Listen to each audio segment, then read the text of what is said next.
Today's story is about a real-life nightmare that occurred on a thin stretch of black water in northern Australia. This particular story has inspired two fairly popular horror movies from 2007. They are Blackwater and Rogue. But before we get into today's story, if you're a fan of the strange, dark, and mysterious delivered in story format, then you come to the right place because that's all we do, and we upload 1 or 2 times every week. So if that's of interest to you, the next time the like button asks for a snack, offer to get them one, and then proceed to heat up a cup of noodles in the microwave for about 77 minutes, and then serve it to them in a flimsy paper cup. Also, please subscribe to our channel and turn on all notifications so you don't miss any of our weekly uploads. Alright, let's get into today's story.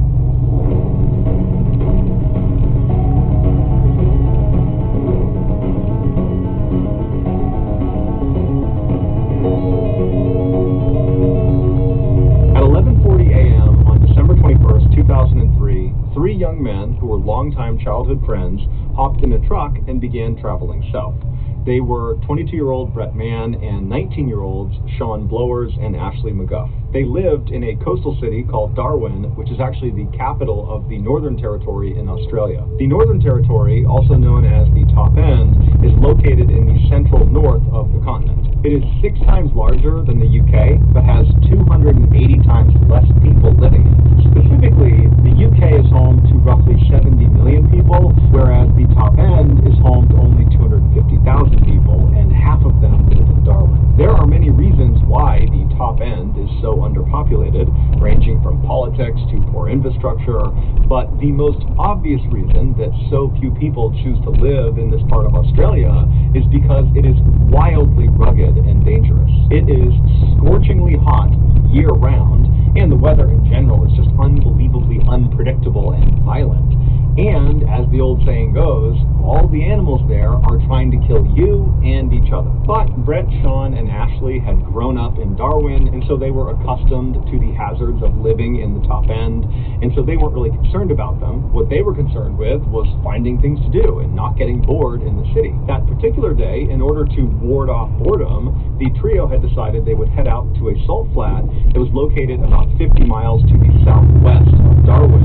It was this wide open plain that they could just race around on their quad bikes on. And so they loaded these quad bikes into their trailer, attached it to their truck, they hopped in their truck, and at 11:40 a.m. they started heading south out of Darwin. The first road they were on was a fairly desolate dirt road that wound around through the wilderness, and it passed by the iconic eucalyptus trees that are very well known in Australia. It passed by palm trees and giant termite mounds, and after driving on this dirt road for about 30 minutes, the trio passed by the Tumbling Waters Holiday Park, which is a vacation resort for adventurous families. And then beyond this park, there really was no more civilization. They were headed right into the outback of Australia, and so this was kind of like the last mark of civilization. And so the trio, they drive for another 30 minutes past the park, and at some point, all of the trees on either side of the road start getting more and more dense until they begin kind of encroaching over the road, as if it looks like you're driving directly through the heart of a jungle. And they would have recognized this change in scenery as meaning they were nearing the Finnis River, which was off to their right beyond all of the trees. So they couldn't see it, but they knew they were close.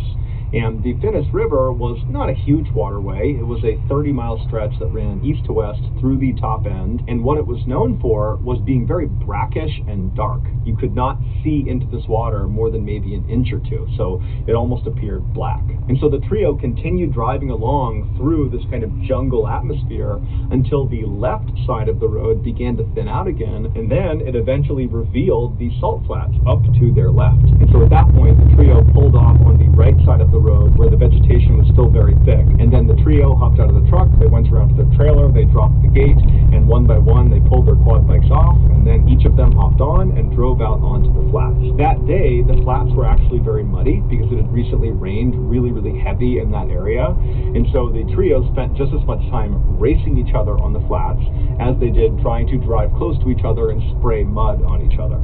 And so for hours they were out there having a great time, and then at 4:30 p.m. they decided it was time to call it a day, and so they drove back over to the truck, they drove their quad bikes up onto the trailer, they locked it, and then they were about to get into the truck to head back home when one of them suggested, hey, let's